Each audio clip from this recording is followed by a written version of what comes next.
Guys മഴയായ കാരണം ഓണക്കളി കളിക്കാൻ ഞങ്ങളുടെ അവിടെ സ്ഥലം ഇല്ലാത്ത കാരണം നമ്മൾ മണ്ഡപം കിട്ടാൻ നോക്കിയിട്ട് പോകാം. അങ്ങനെ മണ്ഡപം സെറ്റ് ആയിട്ടുണ്ട്. നമ്മൾക്ക് ഇനി ഓണക്കളികൾ ഇനി മണ്ഡപത്തിലാവും.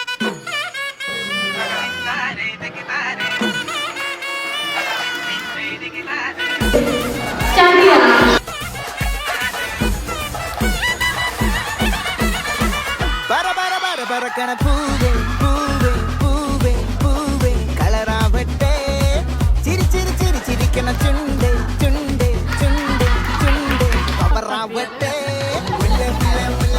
മുടിമേലെ മണം പരത്തണം മലയാളക്കരയിളക്കണം വിളമ്പാനായില നിരത്തണം ഒരുങ്ങിവാ മിനിങ്ങിവാ ഏത് മൂട് ഏത് മൂട് മൂട് ഏത് മൂട് ഏത് മൂട് സാരി മൂട് ഏത് മൂട് ഏത് മൂട് ഏത് മൂട് ഏത് മൂട്